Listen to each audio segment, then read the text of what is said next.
I went over my neighbor's house to lend a hand, and I ended up staying the whole day. Every day is a story. I'm Shannon Cason. Make sure you like and subscribe. My neighbor heard that I was doing some DIY work on my own home, meaning the house next door, and another family home that I'm fixing up, that I'm moving into soon, and I'm super excited about that. It looks so good. But I think my neighbor listens to the podcast, to be honest with you. What up, M? We're going to call him M. I know you listening, M. He said that he's converting his old pipes at his house, which is a mix of copper, galvanized pipe, cast iron, and he wants to convert it over to PEX and PVC. And all of our homes in this neighborhood are over 100 years old. This is the East English Village neighborhood on the east side of Detroit. Nice neighborhood. They're doing a lot of construction and building up this neighborhood, the East Warren Corridor, they call it. Everything is old, though. It's built to last, but it's old. So he invited me over to assist him. And I'm a hands-on learner. I got to get my hands in it. So it works for me. And he's like a super handy guy.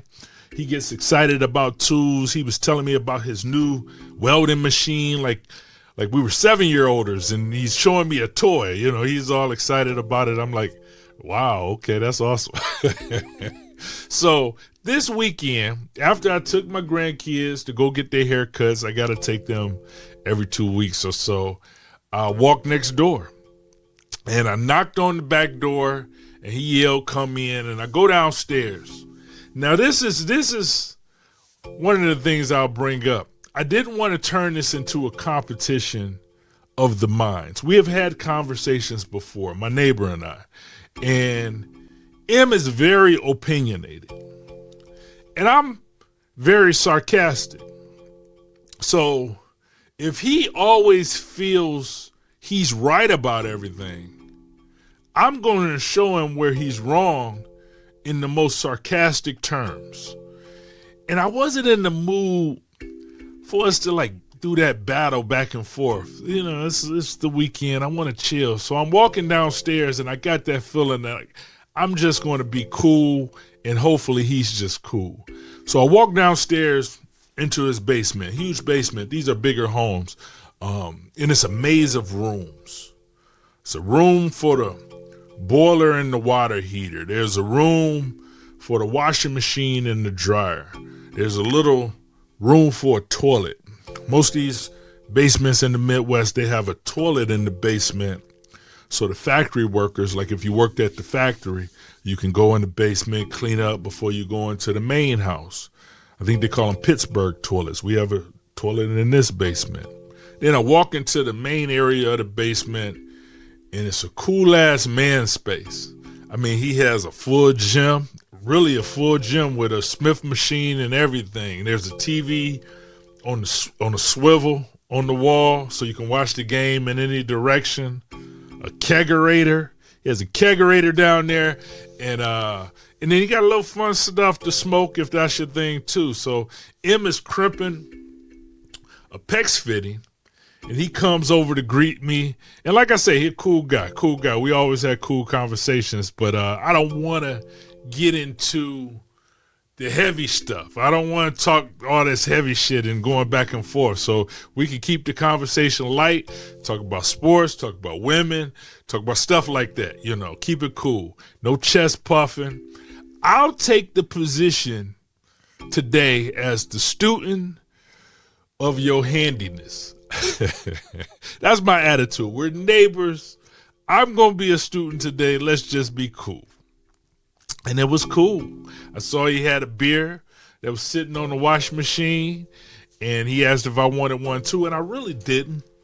I didn't want to drink. My tolerance for drinking has changed in the past 2 to 3 to 5 years. It's changed totally. I don't drink much at all anymore. Like I'll buy bottles of bourbon and tequila, but it'll just sit on the bar forever. I have a couple glasses of wine, and they'll put me to sleep most of the time. So I really didn't come to drink, but I can't have a man drink alone. You know what I'm saying? He's showing me his kegerator and stuff. So I try a drink, and it's a double rice IPA. He called it Dripper. I had never heard of it. Forget what the company's name was. Good shit. Really good. Really good. Dripper. Double rice IPA. You got to try that if you know the company. Y'all remember I was sponsored by Lagunitas Brewing Company. So I know good beer. And this was good. This was really good. So we get to work.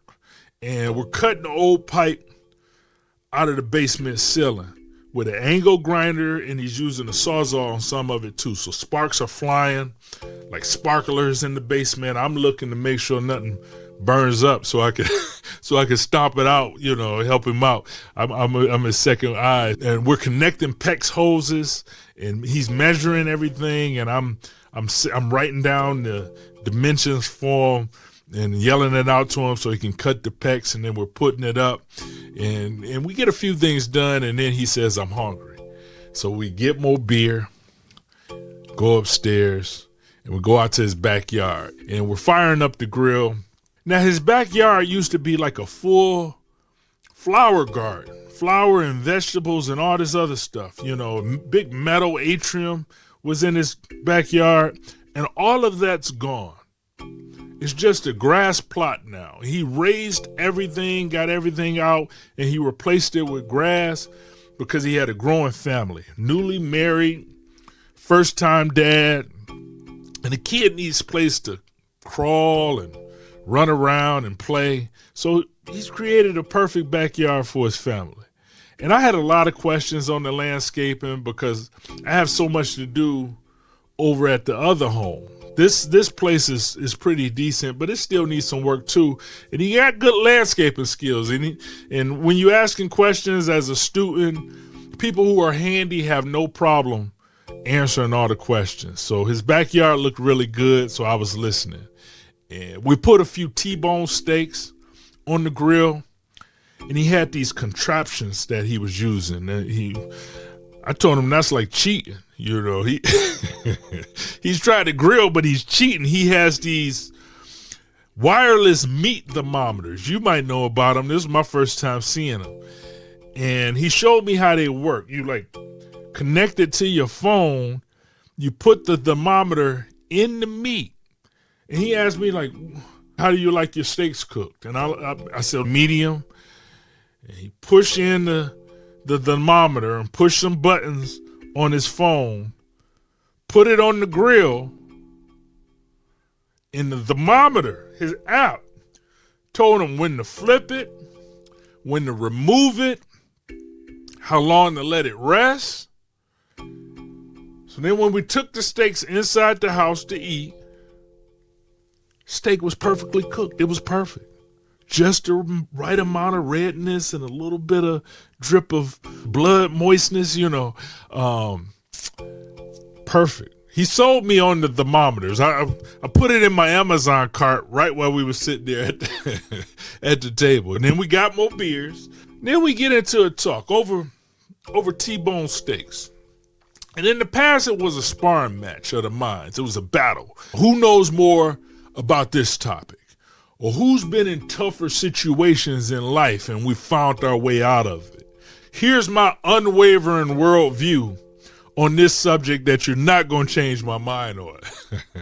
But the man I met while we were eating T-bone steaks in his dining room was softer, more humble, easy to be cool with. I told him early on when he told me that they were pregnant, I said, hey, having these kids is going to change you in many ways. And he told me I was right.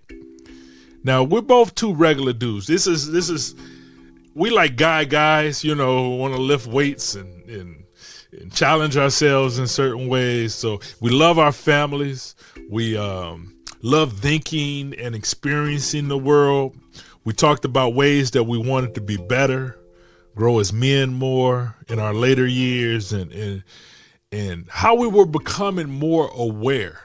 And that's one of the definitely things that I've been working on, even with this Every Day as a Story, becoming more aware and mindful. And it was a real conversation. There was no competition. It was vulnerability in the conversation. Then we finished our steaks, got more beer, Got back to work.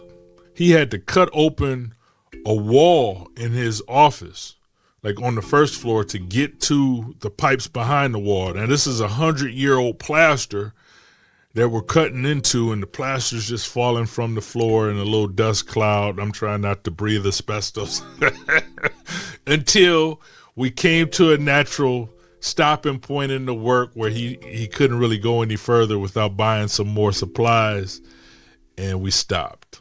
So we were done for the day, and we shook hands, and I told him I'll come back, check on the progress, and help as much as I can.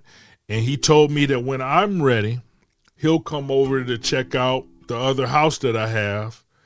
And I told him I'm going to hold him to it. So, Em, if you're listening to this, I'm going to hold you to it. So I went home next door, which is a short walk. It's like right next door. And I get in the shower and go to sleep. And I feel like I got a good, cool relationship with my neighbor. So the moment of meaning for me is get to know your neighbors. Drink a beer with them, grill a steak with them, talk about life with them. No competition, no battling back and forth, who's the best, who got the most stuff. Just make a good connection. It's good to know your neighbors. But what about you? Do you know your neighbors? Have you sat down with them, talked to them? Have either of you made a sincere attempt to move the connection beyond just hi and bye? What's your story?